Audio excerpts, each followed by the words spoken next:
Chers collégiens, on m'a demandé de vous parler de la médecine humaine. Pourquoi étudier la médecine? Pourquoi devenir médecin? Je suis médecin depuis passé 30 ans.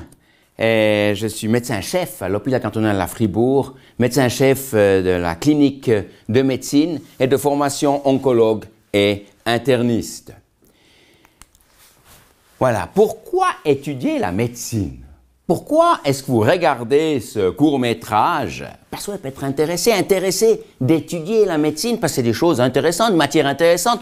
Vous avez de la physique, de la physiologie c'est la physique du corps, la chimie, la biochimie, anatomie, pathologie, histologie.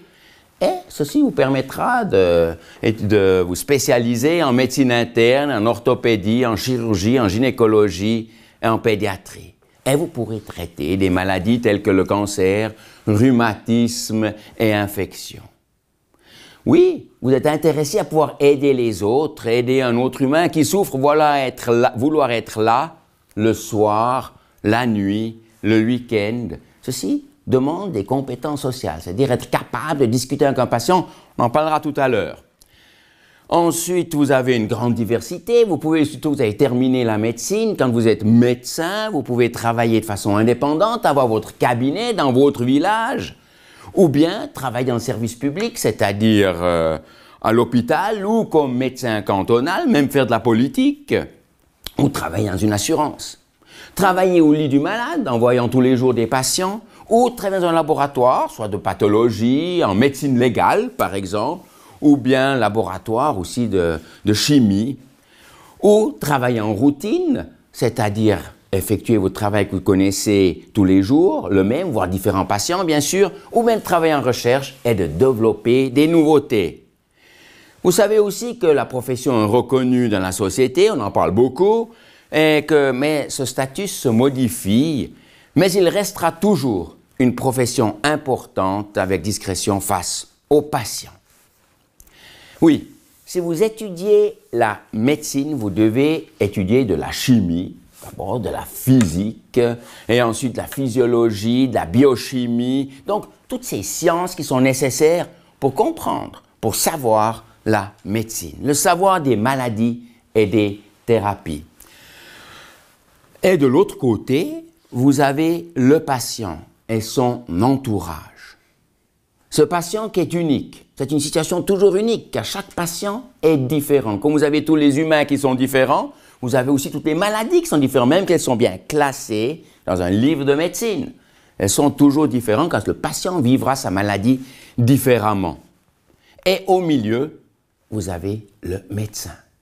Ce médecin qui prend ses sciences, ce savoir, et qui l'applique auprès du patient. Donc, c'est un artiste qui va appliquer les sciences de base auprès d'une maladie. Donc, pour être un bon médecin, il faut d'abord être intéressé aux sciences et avoir les capacités aussi d'apprendre ces sciences. Et ensuite, on y revient, les compétences sociales pour pouvoir appliquer son savoir auprès du malade. Donc, il faut savoir parler avec un patient aussi, lui expliquer la maladie, pas seulement avec le patient, mais aussi peut-être avec la famille. Et si vous voulez faire la médecine, vous devez donc vous inscrire, car beaucoup d'étudiantes sont intéressées à faire cette formation. Et il faut s'inscrire, vous avez l'adresse ici, dans les swissuniversities.ch. Et il faut s'inscrire avant le 15 février 2021 pour débuter en automne. Et comme vous êtes en 3e année, ce sera plutôt alors l'année prochaine, aussi avant mi-février. Pour passer le test, le numerus clausus, ce test qui aura lieu cette année, le 9 juillet 2021. Allez étudier ce test, préparez-vous si vous voulez faire la médecine, car découvrir le test le jour de l'examen, vous avez peu de chances de le réussir. Faut-il étudier la médecine? Est-ce qu'on a besoin de médecins en Suisse? Vous voyez que le nombre de médecins augmente d'année en année. J'ai des chiffres ici jusqu'en 2011, mais ça continue à augmenter. Est-ce qu'on a besoin d'autant de médecins en Suisse? Alors, regardons la démographie suisse. En 1900, vous voyez que peu de personnes atteignaient l'âge de 80 ans. C'est une belle pyramide, beaucoup de jeunes qui sont en bonne santé. Et des vieux qui sont malades, eh bien, sont plutôt rares. Donc, il faut peu de médecins. Et vous voyez qu'en 1950, vous avez les baby-boomers qui apparaissent gentiment là en bas et qui montent ensuite en l'an 2000, qui sont à l'âge de 35-40 ans. Pas besoin de médecins, beaucoup de médecins à ce moment-là, quoique l'espérance de vie a bien augmenté jusqu'à l'âge de 90 ans. Car plus on avance dans l'âge, plus on a de risque de tomber malade et d'avoir besoin d'un médecin. Et si on regarde les derniers chiffres de 2012 à 2025, vous voyez qu'on a une augmentation des baby-boomers, surtout à l'âge de 60 à 70 ans. Donc, le risque de tomber malade à cet âge-là est bien plus important. Donc, on aura besoin de bien plus de médecins, et ceci avec une augmentation de l'espérance de vie pour les femmes et pour les hommes en Suisse. Et l'OFSP, l'Office fédéral de la santé publique, a calculé ceci, a dit, mais comment est-ce qu'on sera en 2030, 2035? Combien de médecins faudra-t-il à cette époque-là? Combien de personnels soignants, d'infirmières faudra-t-il? On sait aussi que les médecins, le personnel soignant font aussi partie de cette population baby-boomer et près de 50% de ce personnel ira à la retraite en 2030. Donc il manquera 120 à 190 000 infirmières avec une augmentation de 33% de patients, un départ à la retraite jusqu'à 66%. Pour les médecins fribourgeois, par exemple, ça va jusqu'à 50% des médecins qui arrêteront dans leur cabinet ces prochaines années. Et on calcule avec le mode de consultation inchangé, on va chez le médecin, c'est son médecin traitant si on est malade, des consultations, il nous faudra en 2030 24 millions de consultations par année. Et on pourra uniquement avoir 14 millions car il y aura une diminution de médecins. Donc, si vous voulez étudier la médecine, allez-y. Il faut le faire et les universités ont aussi augmenté les places d'études. Vous voyez, depuis 2004-2006, nous avons à peu près entre 500 et 550 places d'études de médecine. On est environ à 1000 places aujourd'hui.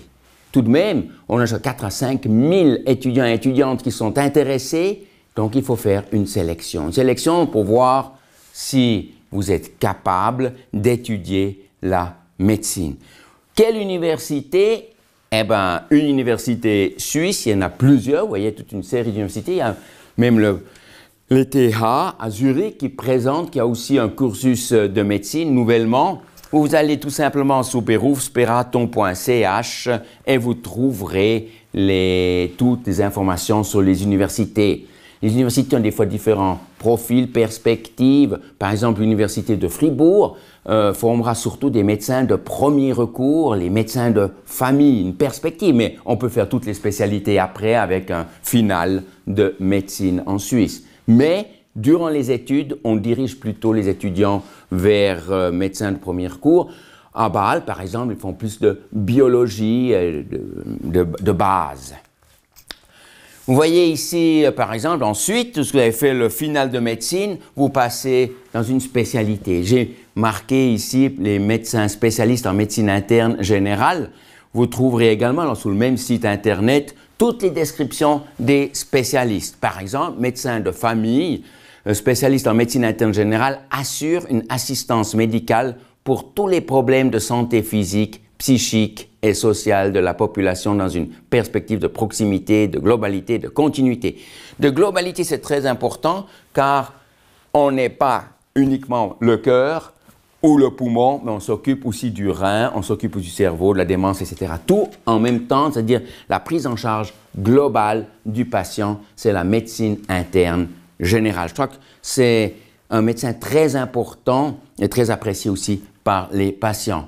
Vous pouvez aussi également voir toutes les autres spécialités. Par exemple, ici, j'ai mis le cardiologue qui s'occupera que du cœur, mais alors en détail, il connaîtra tout sur le cœur. Ça, c'est l'avantage d'être le spécialiste d'un organe, parce que vous pouvez vraiment approfondir à fond tout le savoir de la spécialité. Le médecin spécialiste en cardiologie s'occupe de la prévention, du dépistage et du traitement des maladies du cœur et du système circulatoire, veines et artères. Ils conduisent de manière autonome un cabinet médical de cardiologie et suivent des patients cardiaques hospitalisés. Vous pouvez lire sur toutes les spécialités, la chirurgie, l'orthopédie, etc. Vous pouvez tout lire, tout sur ce site internet et pour des raisons de temps, on ne peut pas en discuter d'autres spécialités. Aussitôt que vous avez réussi le test, le numerus clausus, Ensuite, vous choisissez votre université et vous avez donc 3 ans de bachelor et après 3 ans pour faire le master et l'examen d'État.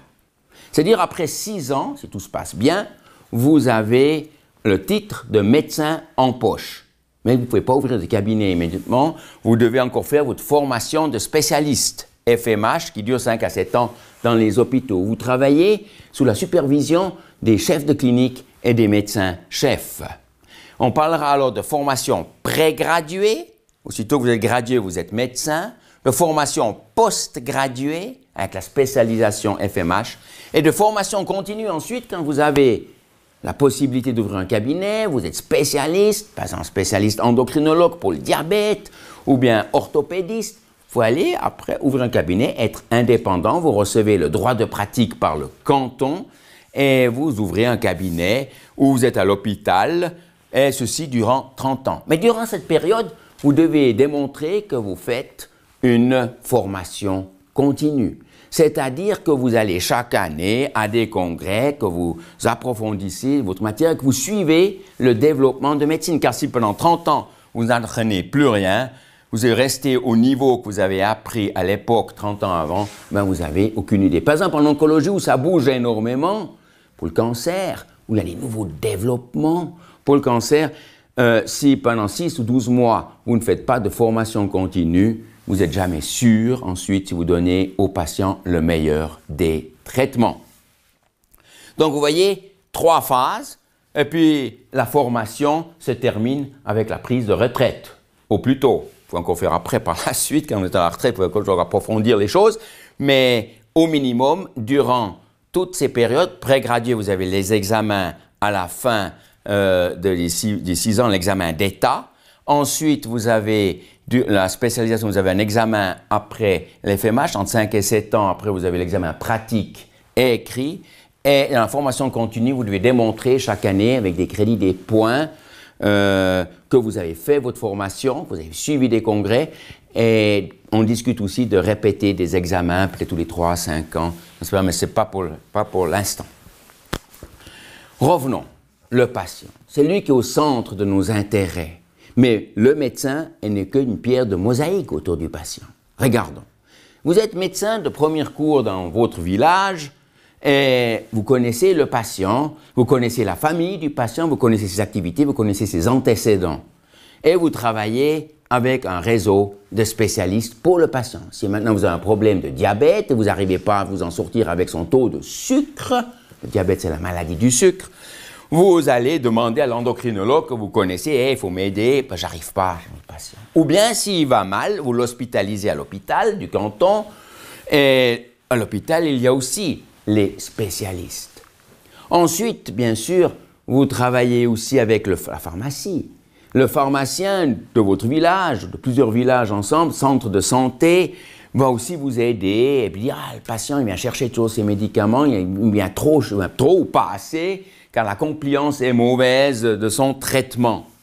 Et vous avez aussi les soins à domicile, les infirmières qui vont à domicile pour traiter le patient à domicile, la physiothérapie, l'ergothérapie, ceci également joue un rôle et le médecin de famille travaille avec, le médecin à l'hôpital aussi. Nous organisons, lorsque le patient quitte l'hôpital, les soins à domicile, la physiothérapie par exemple.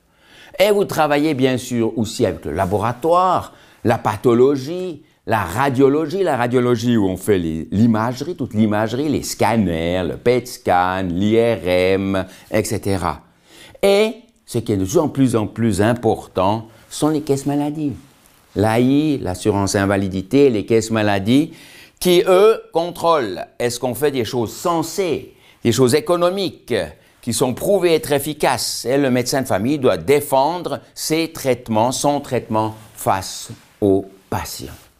C'est-à-dire que la caisse maladie peut refuser la prise en charge d'un traitement et là, ça devient des situations souvent difficiles et de plus en plus difficiles car certains traitements sont très coûteux et les caisses maladie veillent à ce que l'argent qui reçoivent des primes soit bien investi auprès des patients. Souvent pas facile car les caisses maladie, les médecins conseils des caisses maladie ne voient pas le patient et vous avez une relation avec votre patient et sa famille. Donc c'est souvent pas facile et de plus en plus compliqué. Permettez-moi de vous présenter une patiente, Fabienne. Fabienne, de 45 ans, mère de famille, 2 petites filles, 5 et 8 ans. Marie a quitté le pays, il n'est plus là, donc elle est mère seule, éduque ses 2 filles. Toujours en bonne forme, elle a des douleurs abdominales depuis plusieurs mois. Je l'ai vue il y a environ 2 à 3 ans. Plusieurs mois, avec une alternance des selles, c'est-à-dire elle a des diarrhées, après elle est constipée, et ça c'est l'indication pour faire une colonoscopie. Avec un tuyau, on remonte le gros intestin et on voit dans le gros intestin ici quelque chose qui est là, qui ne devrait pas être là, une lésion, quelque chose qui a poussé, un cancer. On fait une biopsie et le pathologue me dit c'est un cancer moyennement un peu différencié, méchant. On fait un scanner qui permet de nous couper en tranches.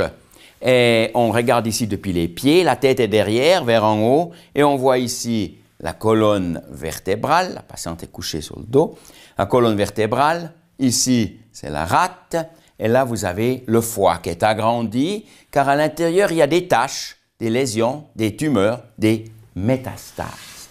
Des métastases de ce cancer du côlon, c'est-à-dire on ne peut plus guérir. C'est une maladie qui est tellement enracinée dans son propre corps qu'on n'arrive plus avec nos médicaments à guérir la patiente. On lui explique, on va vivre le mieux possible, le plus longtemps possible. Et on se base sur les sciences, on va chercher qu'est-ce qui s'est passé, publié dans un excellent journal, le New England Journal of Medicine. Je regarde et je vois que des médicaments sont actifs et améliorent la survie. Donc elle va recevoir ce médicament, Cetuximab, et vous voyez que ces taches dans le foie ont bien diminué. Donc, elle profite, elle se sent mieux, elle n'a plus de symptômes, et elle peut bien vivre. Et c'est ce qu'on veut. Lorsque vous avez par exemple une maladie telle que le cancer qui progresse et qui détruit son propre corps, si vous ne faites rien du tout, vous avez l'évolution spontanée sur la ligne bleue, et vous diminuez votre qualité de vie jusqu'à vous allez mourir. C'est pour cette raison que le cancer fait si peur, on doit beaucoup souffrir. De nos jours, on essaie tout d'abord de guérir, et on guérit environ 50% des patients. Peut-être un moment où on perd la qualité de vie par le traitement, mais le but est de guérir.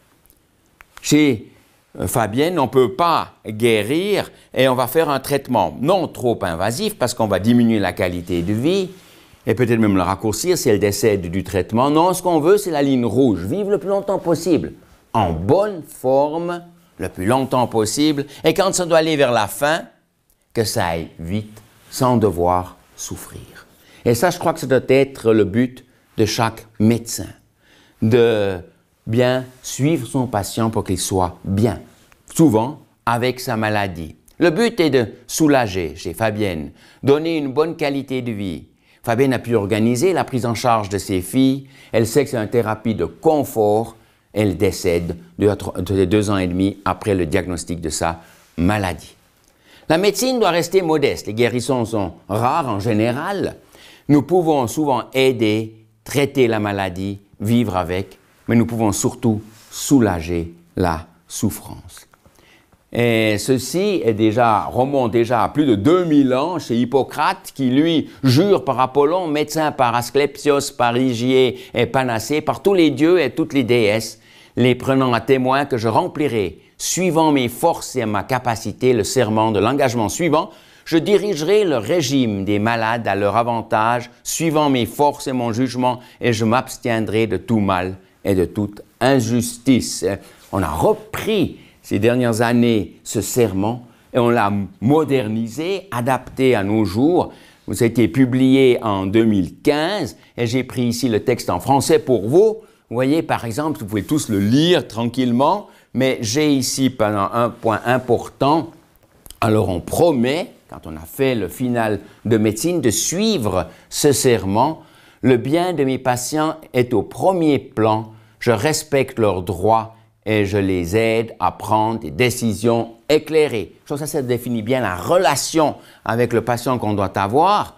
Je m'efforce de conserver et d'étendre en permanence mes compétences professionnelles par le biais de formation continue. Vous vous rappelez, la troisième phase de formation, la formation continue, lorsqu'on est spécialiste, on doit le suivre, et puis là on le promet également. Et puis des points importants qui étaient peut-être moins importants lors du temps d'Hippocrate, je n'accepte pas de prestations appréciables en argent pour la recommandation ou le transfert de patients. Entre différents hôpitaux, etc., ça peut jouer un rôle. Et je ne conclus aucun contrat m'astreignant à fournir certaines quantités de prestations, des prestations non indiquées ou à omettre les prestations. Donc vous voyez, tout ceci est clairement bien défini et de nos jours. Et je termine avec ma dernière diapositive qui montre Hippocrate. Qui palpe un garçon qui souffre, on voit il souffre, il n'est pas en forme du tout. Et il prend son savoir, il palpe le foie et il regarde la mer de façon très empathique. La compétence sociale, bien présente ici, le savoir est là, tout est défini dans ce tableau, défini le médecin. Je vous remercie pour votre attention.